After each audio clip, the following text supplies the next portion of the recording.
नमस्कार। Praveen Kumar Walia chemistry education hub में आपका स्वागत है। आज हम नए लेसन की ओर बढ़ते हैं। नया लेसन ऑर्गेनिक केमिस्ट्री का शुरू करते हैं, जिसमें लेसन का नाम है जैव अणु, बायोमोलिक्यूल अंग्रेजी में इसको बोलते हैं। अकॉर्डिंग टू बोर्ड 3 नंबर का लेसन है। बायोमोलिक्यूल या जिसको जैव अणु कहते हैं, बायोकेमिस्ट्री का लेसन है, यानी बायोलॉजी और केमिस्ट्री इसके अंदर मिक्स रहती है। तो टॉपिक को आगे बढ़ाते हुए सबसे पहले हेडिंग लगाते हैं जैव अणु। सबसे पहले हेडिंग लगाते हैं जैव अणु। जैव अणु की परिभाषा देखते हैं। वे जटिल अणु जो जीव जंतुओं या वनस्पतियों में पाए जाते हैं।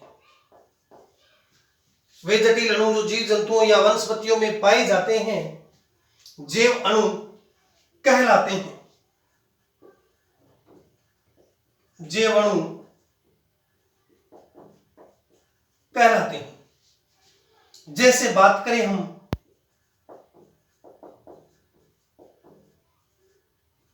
Carbohydrate, example carbohydrate, protein, vitamin,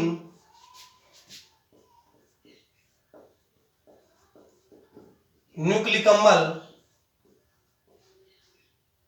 आदि, ये सभी जैव अणु हैं। चूंकि टॉपिक काफी बड़ा है, इसीलिए हम एक एक को अलग करते हैं।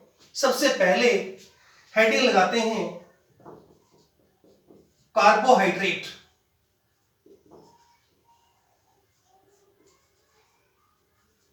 कार्बोहाइड्रेट, देखिए कार्बोहाइड्रेट से मतलब क्या है। कार्बोहाइड्रेट को मैं अलग करूं तो ये बना है कार्बो प्लस हाइड्रेट से। कार्बो का मतलब होता है कार्बन और हाइड्रेट का मतलब होता है जल, यानी कार्बन के जल युक्त यौगिक या कार्बन के साथ जल जुड़ा हुआ पाया जाता है, कार्बोहाइड्रेट कहलाते हैं। कार्बोहाइड्रेट का सामान्य फॉर्मूला देखें, CxH2O की होल वाई होता है। CxH2O की होल वाई होता है। ऐसे अणुओं को हम कार्बोहाइड्रेट कहते हैं, यानी जो इस सूत्र को फॉलो करते हैं वो कार्बोहाइड्रेट कहलाते हैं। जैसे C6H12O6 जिसको अपने ग्लूकोज बोलते हैं, ग्लूकोज, फ्रुक्टोज, ग्लूकोज, फ्रुक्टोज, ये क्या है? कार्बोहाइड्रेट है। क्या है ये? कार्बोहाइड्रेट, यानी इस सूत्र को ये फॉलो करते हैं। लेकिन रेफिनोज,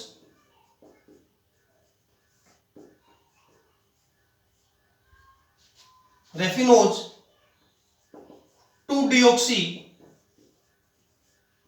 डिऑक्सी राइबोज ऐसे यौगिक थे जो इस फॉर्मूले का पालन नहीं करते थे। बाद में क्या हुआ, एक ऐसी परिभाषा दी गई जो सभी के लिए उपयुक्त मानी गई। जो रेफिनोज है, 2 डिऑक्सी राइबोज हैं, ये कार्बोहाइड्रेट नहीं थे। कुछ ऐसे भी यौगिक थे जैसे फॉर्मिक अम्ल,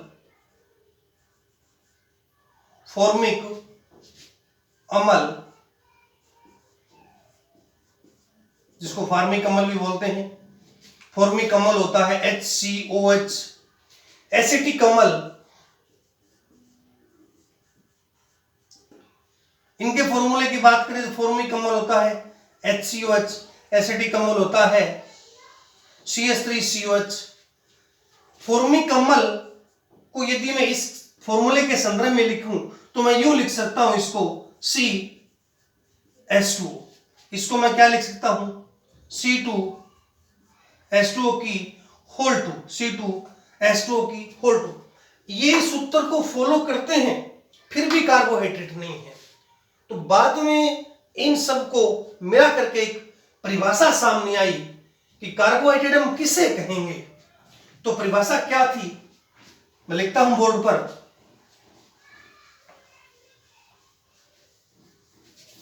यह परिभाषा इसकी इंपॉर्टेंट है। वे प्रकाश सक्रिय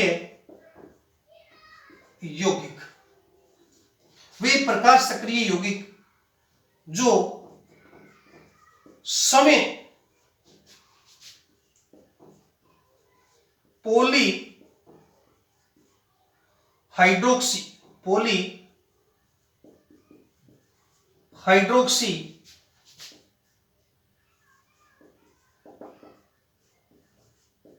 कार्बोनिल, पॉलीहाइड्रोक्सी कार्बोनिल यौगिक, पॉलीहाइड्रोक्सी कार्बोनिल यौगिक होते हैं या जिनके जल अपघटन से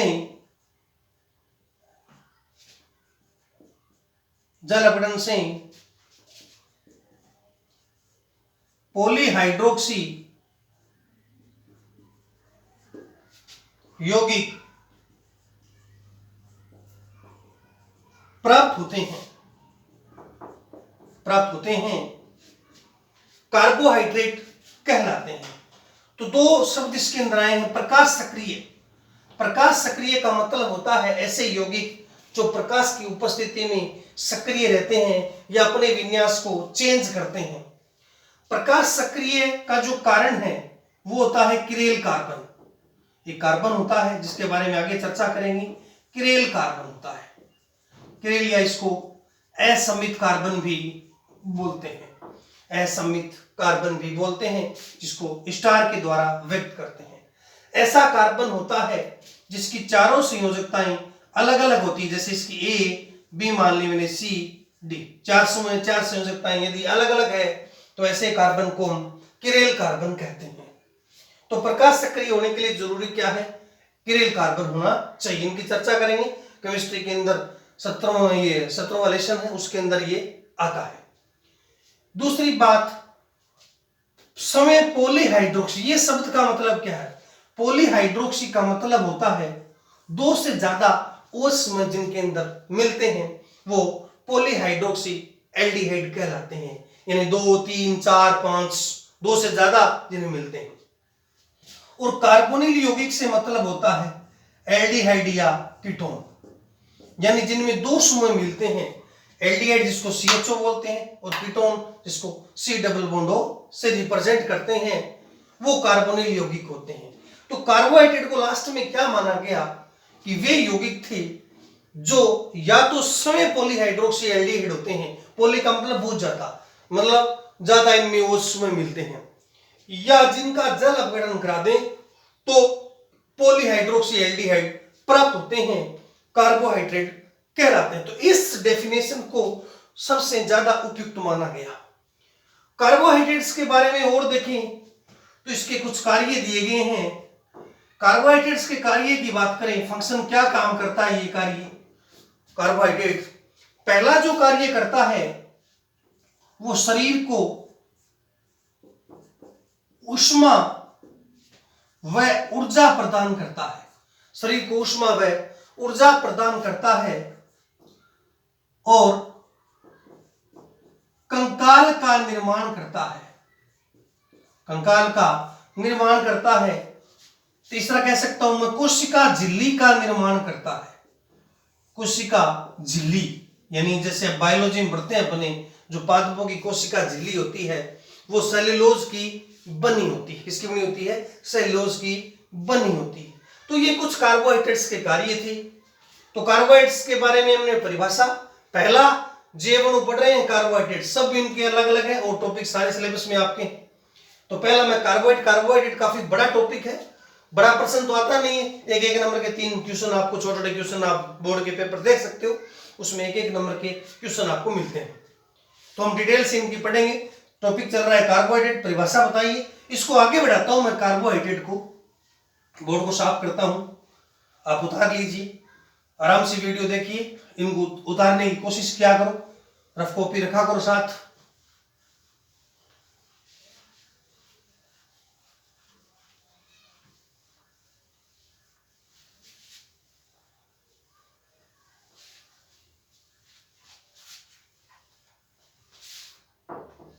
अगला टॉपिक इसमें कार्बोहाइड्रेट में लाता हूं,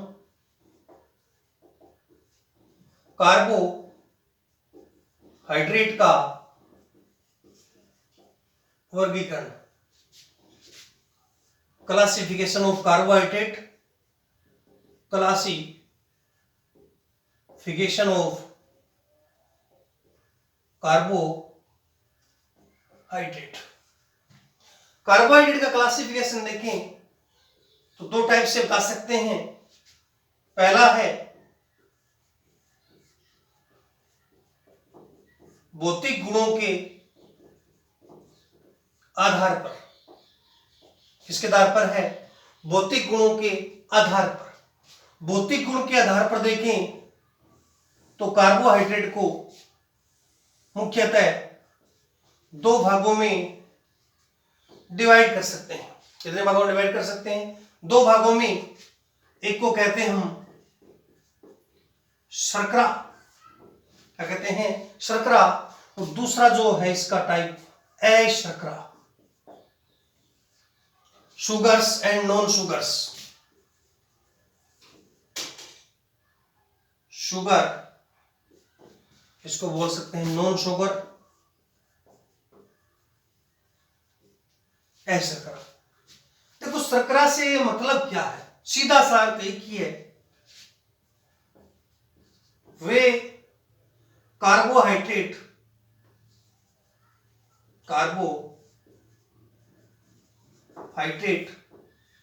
जो स्वाद में मीठे होते हैं। देखो जिनके चखने से हमें मीठा अनुभव होता है, जैसे चीनी खाते हैं, गुड़ खाते हैं हम, तो वो कार्बोहाइड्रेट है, इनका स्वाद में क्या होगा? ये मीठा होगा। दूसरी, इनकी जो प्रकृति होती है वो क्रिस्टलीय होती है,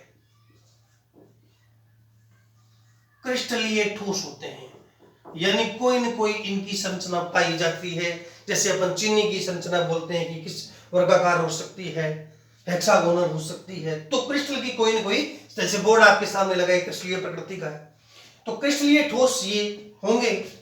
तीसरी खास बात, ये जो शर्करा होती है जल में विलय होती है। जल में क्या होती है? विलय होती है, जल में घुल जाती है। तो 3-4 इसके गुण बताए मैंने। स्वाद में मीठे होते हैं, क्रिस्टलीय ठोस होते हैं, जल में क्या होती है? विलय हो जाती है। जैसे उदाहरण के तौर पे मानूं मैं, ग्लूकोज, फ्रुक्टोज, ग्लूकोज और फ्रुक्टोज ये क्या है? शर्करा है। अशर्करा को जैसे इसका उल्टा।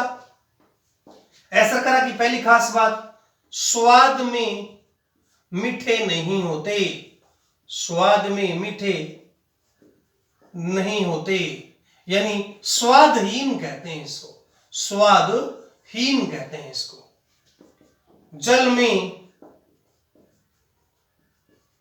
अलप विलय या अघुलनशील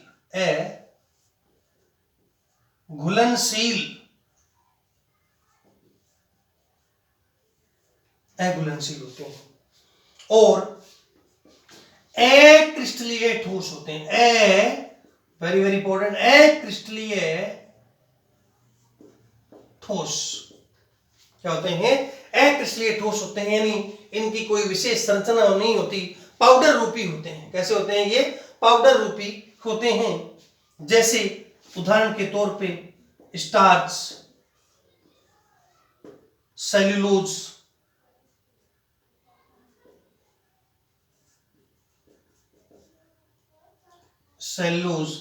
आदि। तो ये क्या है? अशर्करा है। तो मैंने भौतिक गुण के आधार पर बताया, शर्करा और अशर्करा। दूसरा इसका जो वर्गीकरण दिया है वो आणविक संरचना और जल अपघटन के आधार पर, आणविक संरचना और जल अपघटन के आधार पर। दूसरा इसका टाइप है आणविक संरचना और जल अपघटन के आधार। ये इंपॉर्टेंट है, ध्यान रखिएगा, इसमें से क्वेश्चन आया हुआ है, बोर्ड में कई बार आया हुआ है। आणविक संरचना और जल अपघटन के आधार पर देखें तो मुख्यतः 3 टाइप से इसको बांट सकते हैं, 3 भागों में इसको बांट सकते हैं। नंबर फर्स्ट, पहला जो भाग है मोनोसेकेराइड,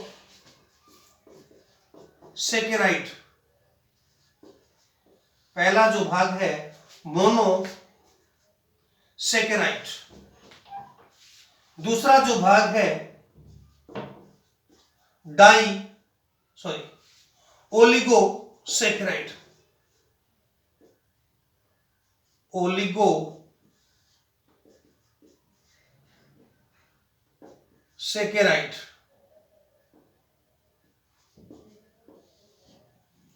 और तीसरा है पॉलीसेकेराइड। 3 भाग है, मोनोसेकेराइड, ओलिगोसेकेराइड और पॉलीसेकेराइड। ये मोनोसेकेराइड तो बहुत बार पेपर में आया हुआ है। सबसे पहले मोनोसेकेराइड के बारे में कुछ बातें पढ़ते हैं, क्या क्या खास बात होती है। सबसे पहली खास बात, सबसे सरल या सबसे छोटी इकाई होती है, सबसे सरल या सबसे छोटी इकाई होती है। इसका जल अपघटन नहीं होता, क्योंकि सबसे छोटी होती है और आगे इसका जल अपघटन नहीं होता। तीसरी खास बात होती है, इसमें 3 से 7 तक कार्बन होते हैं। चौथी खास बात, प्रकृति में लगभग 20 प्रकार के मोनोसेकेराइड क्या होते हैं। प्रकृति में लगभग 20 प्रकार के मोनोसेकेराइड ज्ञात होते हैं। तो सबसे सरल छोटी इकाई, जल अपघटन नहीं होता। परिभाषा पूछी गई थी बोर्ड में कि मोनोसेकेराइड कैसे कहते हैं, तो आपका जवाब होगा ऐसे कार्बोहाइड्रेट जो सबसे छोटी इकाई के रूप में पाए जाते हैं और इनका आगे जल अपघटन नहीं होता। जैसे उदाहरण के तौर पे बात करें, ग्लूकोज, फ्रुक्टोज, ग्लूकोज, फ्रुक्टोज, ये मोनोसेकेराइड हैं, ग्लूकोज और फ्रुक्टोज। दूसरी बात करें ओलिगोसेकेराइड की, तो ओलिगोसेकेराइड में जो पहली खास बात होती है, 2 से 10 मोनोसेकेराइड इकाइयों से, 2 से 10 मोनोसेकेराइड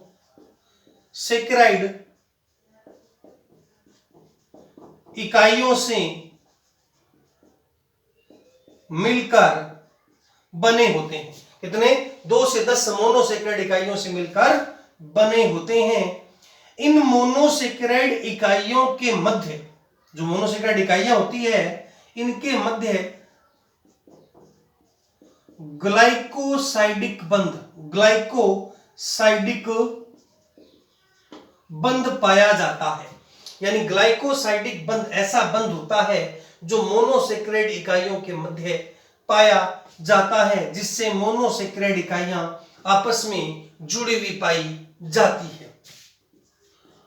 उदाहरण के तौर पे बात करें तो इसको मैं बोल सकता हूं माल्टोज, जैसे माल्टोज, लैक्टोज और स्टेक्यूज, रेफिनोज। ये ओज शब्द बार बार आ रहा है ना। ओज का मतलब क्या है? जितनी भी शर्कराएं हैं उसके नाम के अंत में ओज का प्रयोग किया जाता है, तभी सब शर्करा के मध्य ओज आता है। तो ये थे ओलिगोसेक्राइड।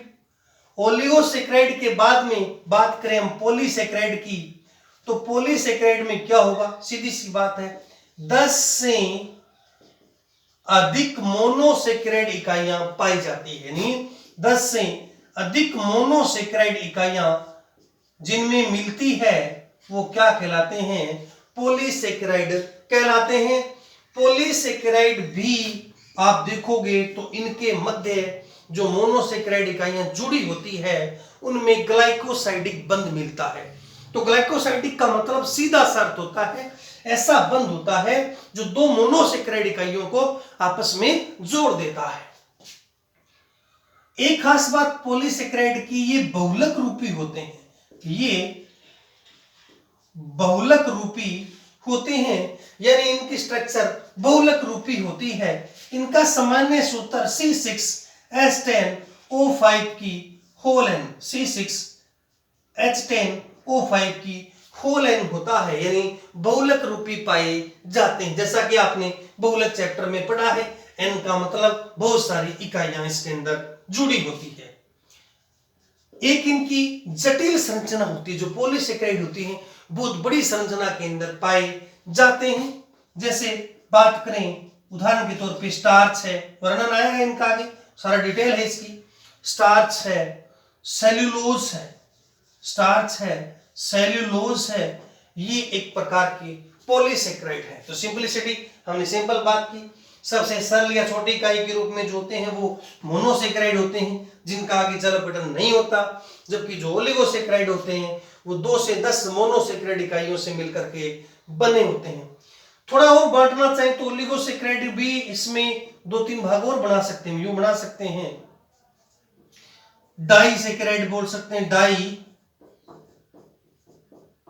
सेक्राइड, ट्राइसेक्राइड,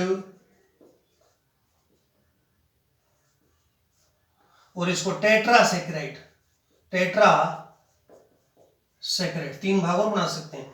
डाइसेक्राइड में हम दे सकते हैं सुक्रोज है, ठीक है, माल्टोज है, लैक्टोज है, ठीक है। इसके अंदर दे सकते हैं हम, इसका उदाहरण रेफिनोज है, रेफिनोज ट्राइसेक्राइड का उदाहरण है, रेफिनोज और टेट्रासेक्राइड का उदाहरण है। स्टेक्यूज, ऊपर मैंने उदाहरण लिखे ना, रेफिनोज है, स्टेक्यूज है, रेफिनोज तो इसका उदाहरण है ट्राइसेक्राइड का, और स्टेक्यूज है टेट्रासेक्राइड का उदाहरण है। तो ये था आणविक संरचना और जल अपघटन के आधार पर। ध्यान से पढ़िएगा। अगले टॉपिक की तरफ आगे बढ़ते हैं हम, तो सबसे पहले हम पढ़ते हैं ग्लूकोज के बारे में। थोड़ी अब स्ट्रक्चरें आ रही है, स्ट्रक्चरों को बड़ा ध्यान से पढ़िएगा, रफ कॉपी साथ में रफ कॉपी में बनाइएगा स्ट्रक्चर को। सबसे पहले हेडिंग डालता हूं मैं, कार्बोहाइड्रेट्स के अंदर पढ़ते हैं ग्लूकोज। स्ट्रक्चर बहुत इंपॉर्टेंट है। ग्लूकोज, ग्लूकोज का सामान्य सूत्र देखें, सभी लोग जानते हैं, C6H12O6 होता है। दूसरी बात, ग्लूकोज को एल्डो हेक्सोज कहते हैं। हिंदी में यूं लिखा हुआ है, कभी ये ना हो इंग्लिश में लिख दिया, एल्डो हेक्सोज। अर्थ बताऊं एल्डो हेक्सोज का मतलब क्या है। एल्डो मीन्स होता है एल्डिहाइड और हेक्सोज मीन्स होता है क्षय, और ओज जो पीछे लगाया इसका मतलब है शर्करा। यानी एल्डिहाइड युक्त 6 कार्बन वाली शर्करा एल्डोहेक्सोज होता है। क्या होता है? एल्डोहेक्सोज होता है। सबसे पहले हम इसकी स्ट्रक्चर पे जाते हैं, सिंपल स्ट्रक्चर पढ़ते हैं ग्लूकोज की। ग्लूकोज की स्ट्रक्चर को ध्यान से देखिए, ग्लूकोज आपको याद रहेगी तो कुछ लगभग स्ट्रक्चर आपको याद हो जाती है, क्योंकि सिंपल चीज पहले पढ़ेंगे तो जटिल ऑटोमेटिक आनी शुरू हो जाएगी। सबसे ऊपर होता है CHO, शुरू होता है एल्डिहाइड, क्योंकि मैंने नाम में लिखा है एल्डो, इसीलिए एल्डिहाइड होता है। एक कंडीशन में यहाँ H होता है, दूसरी कंडीशन में यहाँ HOH विपरीत हो गए, तीसरी कंडीशन में OHH, फिर यहाँ OHH, और 1 2 3 4 5 और नीचे नीचे होता है CH2H। बड़ा सिंपल है।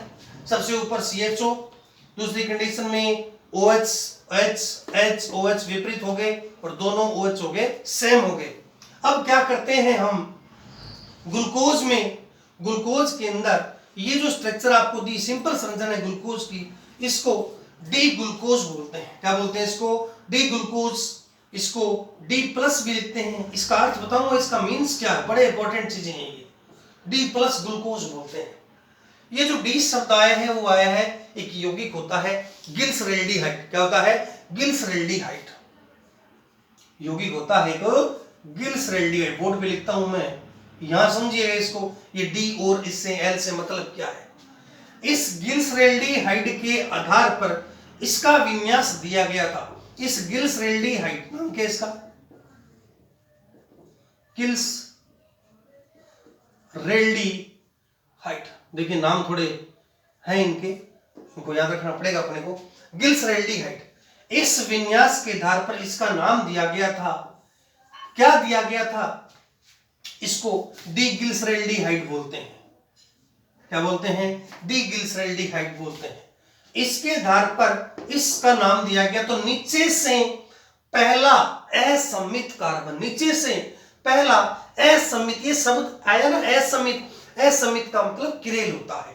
तो इसमें जो किरेल है कार्बन, ये हो गया ये तो C1 कार्बन, ये C2, ये C3, ये C4 और ये C5, यानी C2 C3 C4 और C5 जो कार्बन है वो किरेल कार्बन है। कौन से कार्बन है? किरेल। और किरेल को ही असमित बोलते हैं। किरेल को क्या बोलते हैं? असमित बोलते हैं। ऐसा कार्बन होता है जिसके चारों सुमें या चारों संयोजकताएं अलग अलग पाई जाती है। अलग अलग कैसे? देखो, एक तरफ OH है, एक तरफ H है, ऊपर CHO, नीचे अलग समूह हो गया ना। इसका मतलब क्या है? ये किरेल। सभी में देख सकते हो C3 C4 C2, ये सारे ही क्या है? किरेल कार्बन है। तो नीचे से पहला किरेल, नीचे से पहला किरेल, देखो नीचे से पहला किरेल ये दिख रहा है तुम्हें। इस जैसे स्ट्रक्चर यहां फिट करूं मैं, इसको यहां फिट कर दूं तो OH एक सीध में है, H एक सीध में है, तब भी इसको बोला गया है डी। क्या बोला गया है? डी। ये जो विन्यास होता है इसको बोलते हैं सापेक्ष विन्यास। क्या बोलते हैं? सापेक्ष विन्यास। 17वें लेसन में पढ़ेंगे इन विन्यासों के बारे में। सापेक्ष विन्यास, सापेक्ष विन्यास का मतलब होता है किसी यौगिक के आधार पर, कोई ज्ञात यौगिक होता है, उस यौगिक के आधार पर विन्यास को बताना। ज्ञात यौगिक अपने पास गिल्सरेल्डिहाइड है, इस यौगिक के आधार पर इस विन्यास को बताया गया है, तभी इसको बोलते हैं सापेक्ष विन्यास। क्या बोलते हैं? सापेक्ष विन्यास। और इसके आगे जो प्लस लगाया गया, इसका मीन्स क्या है?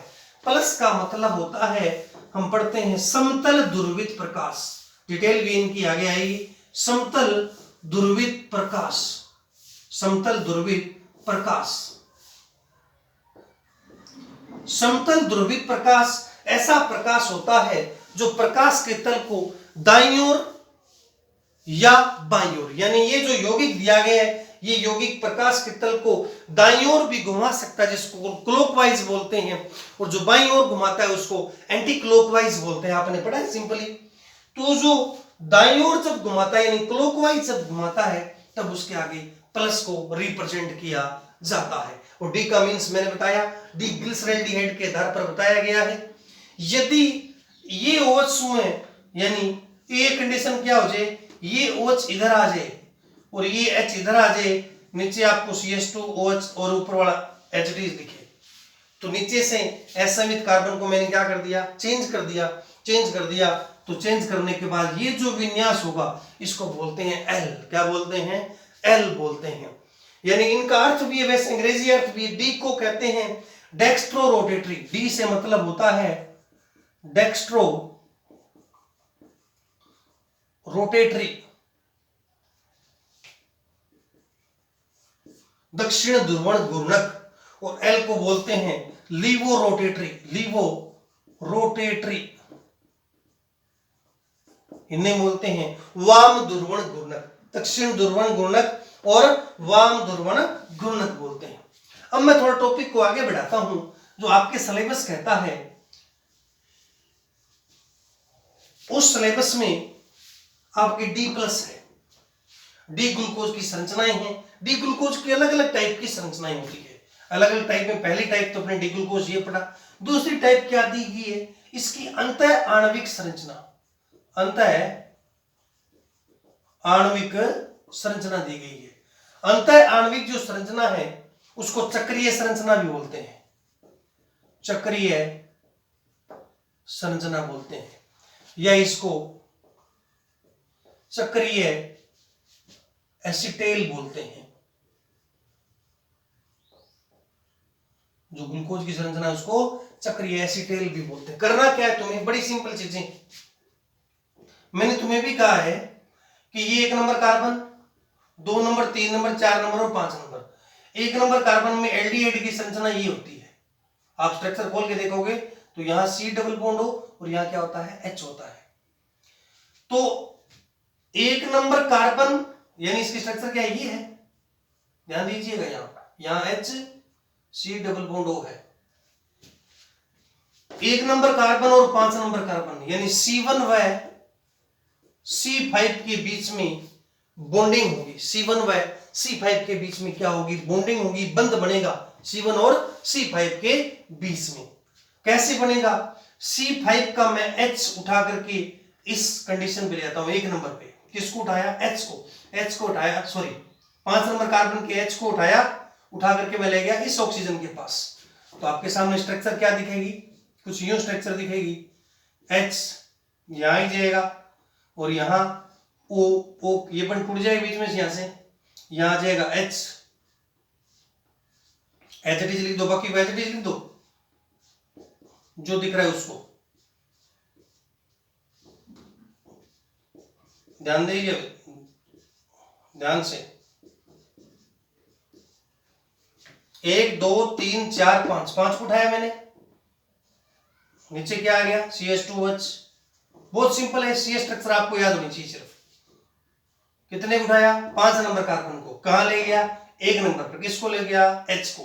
तो यहां क्या आ गया? OH। अब बीच में C1 और C5 के बीच में, किसके बीच में? C1 और C5 के बीच में। तो C1 1 2 3 4 5। ऑक्सीजन कहां से आ गई? क्योंकि बीच में क्या बच गई थी? ऑक्सीजन। तो बॉन्डिंग कहां हुई? C1 व C5 के बीच में। इसको बोलते हैं अंतः आणविक संरचना। चक्रीय संरचना बोलते हैं। चक्रीय एसिटोल भी इसको, चक्रीय एसिटेल भी इसको बोला जाता है। तो ये जो ग्लूकोज की संरचना आई है उसको बोलते हैं अल्फा डी प्लस ग्लूकोज। क्या बोलते हैं इसको? Alpha D plus glucose. अब अल्फा डी प्लस जो ग्लूकोज है इसको अल्फा क्यों बोला गया है? जो ये ऊपर से पहले एल्डिहाइड असममित कार्बन नहीं था। जो एल्डिहाइड था वो किरेल या असममित कार्बन नहीं था, लेकिन जैसी चक्रीय संरचना बनी, कौन सी संरचना बनी? चक्रीय संरचना बनी। तो चक्रीय संरचना बनने के बाद जो एल्डिहाइड है वो असममित कार्बन हो गया। कौन सा कार्बन हो गया? असममित कार्बन हो गया। असममित कार्बन होने के बाद ये जो कार्बन है जो असममित हुआ है इसको एनोमरी कार्बन कहते हैं। क्या बोलते हैं? एनोमरी कार्बन बोलते हैं। कौन सा कार्बन बोलते हैं? एनोमरी कार्बन बोलते हैं। और जो इससे समावी बनेंगे, जो प्रकाशिक समावी इससे बनेंगे उसको एनोमर समावी बोलते हैं। अब समावी कैसे बन सकता है? ये जो OH दिख रहा है तुम्हें, यदि इसकी कंडीशन क्लॉकवाइज है, इसकी कंडीशन क्या है? क्लॉकवाइज है, तब मैं इसको बोल रहा हूं अल्फा। क्या बोल रहा हूं? अल्फा। अब यदि इसकी कंडीशन को मैं एंटी क्लॉकवाइज कर दूं, यानी OH को उठा करके इधर ले जाऊं, तो कंडीशन आपके सामने क्या बनेगी, OH यहां आ जाएगा H, बाकी एज इट इज, सिर्फ इस कार्बन को चेंज करना है, अल्फा और बीटा में कुछ नहीं करना हो।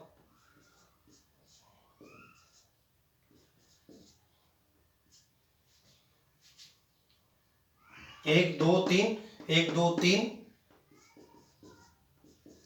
चार,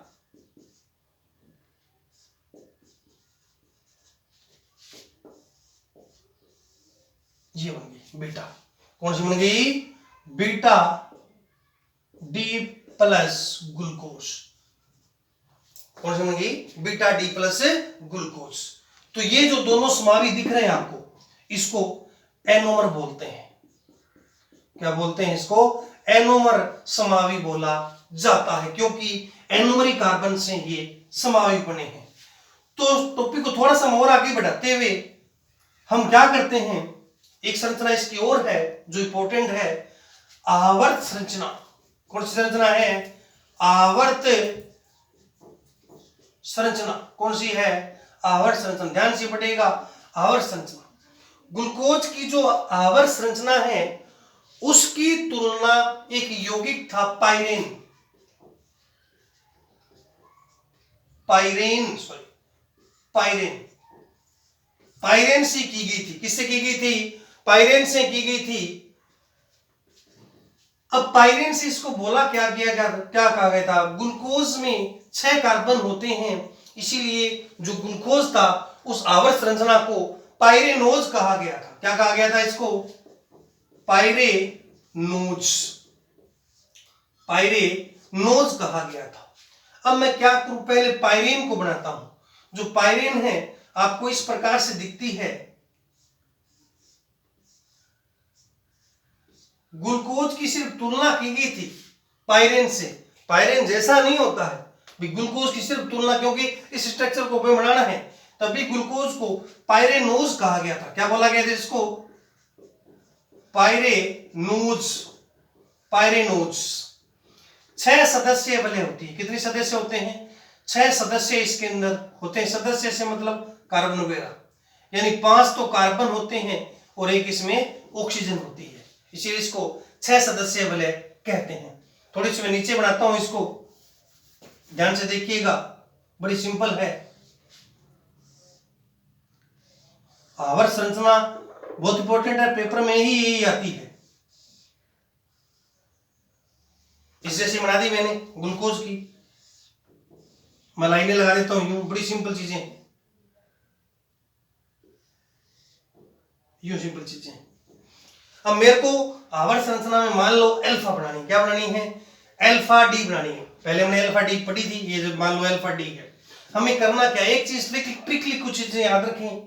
ये जो CH2OH है, ये जैसे पहला कार्बन, दूसरा कार्बन, तीसरा कार्बन, चौथा, पांचवा, छठा CH है, तो ये पहला हो गया C1, ये हो गया C2, C3, ये हो गया C4 और ये हो गया C5 और ये हो गया 6 नंबर। यहाँ ऊपर ही ऊपर हमेशा CH2OH आएगा, ऊपर ही ऊपर हमेशा, सभी संरचनाओं में मिलेगा आपको, ऊपर ही ऊपर हमेशा क्या आएगा, CH2OH, नीचे क्या आएगा H। ये तो काम हो गया किसका, 6 नंबर कार्बन का। ये 6 नंबर हो गया और 5 नंबर हो गया। अब हम क्या करें, जो पहला कार्बन, अब तुम्हें लग रहा है 6 सदस्य वाले है, मैंने कहा तुम्हें 5 कार्बन है, एक ऑक्सीजन। देखो 1 2 3 4 5 6 सदस्य तो ये होगी, लेकिन कार्बन तो 5 ही। कोने किसको बताते हैं, कोने किसको बता रहे हैं, कार्बन को, और एक इसमें क्या है, ऑक्सीजन। तो 5 कार्बन और एक ऑक्सीजन, कितने सदस्य, 6 सदस्य। अब तुम्हें क्या करना है, जो ये डब्बे में दिख रहा है, रिंग में दिख रहा है, ट्रिक है सिर्फ, डब्बे में दिख रहा है, रिंग में दिख रहा है, उसको हमेशा नीचे क्यों रखना, कहां रखना है, नीचे। अब जैसे OH है, मैं नीचे रखता हूं, OH नीचे ले जाना है, नीचे मतलब यूं नीचे रखना है, फिर नीचे आ जाएगा OH।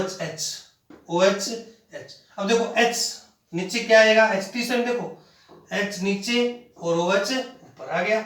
चौथे में देखो OH कहाँ है, नीचे, H कहाँ है, ऊपर। ट्रिकली आएगी, रट्टा मारने से तो आएगी नहीं।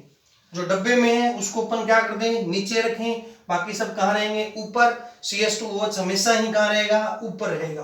क्या रखना है इसको कहते हैं आवर्त की संरचना है अल्फा डी ग्लूकोज। क्या बोलते हैं इसको, अल्फा डी ग्लूकोज। यदि आपको बीटा बनानी है तो बीटा में मैंने क्या काम किया था, सिर्फ जो पहला कार्बन था जिसको एनोमरी कार्बन बोलते हैं उसी को ही चेंज किया है और किसी को चेंज नहीं किया है। एज इट इज संरचना इससे ही बना सकते हैं। देखिए मैं कैसे बनाता हूं,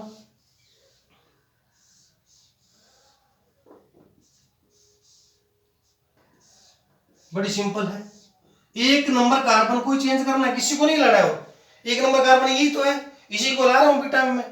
मैंने क्या काम कर दिया, ध्यान से देखिएगा, इस OH को मैं ऊपर ले जाऊं, इस OH को ऊपर, इसको नीचे, इस OH को ऊपर, इसको नीचे, ये नहीं काम किया है तो H आ जाएगा नीचे और OH कहां जाएगा ऊपर। बाकी as it is OH H H OH OH H CS2 OH sorry CS2 OH और क्या आ जाएगा H। इसे कहते हैं बीटा डी प्लस ग्लूकोज। ये आवर्त के अनुसार बीटा डी प्लस ग्लूकोज है। तो समझ में आया होगा, अल्फा डी और बीटा डी अंताण्विक संरचना, ये इंपॉर्टेंट है। आवर्त संरचना ही पेपर में आती है, लेकिन आप इससे समझ के ही आवर्त संरचना को बना सकते हो। ट्रिक यूज करो, ट्रिक यूज करके आप बड़ी आसानी से बना सकते हो। तो अगला ये टॉपिक में अपने ग्लूकोज पढ़ा, जो अगला टॉपिक आएगा उसमें ग्लूकोज के बाद फ्रुक्टोज है, राइबोज है, इनकी संरचनाएं हम पढ़ेंगे। इसी के साथ जय हिंद, जय भारत।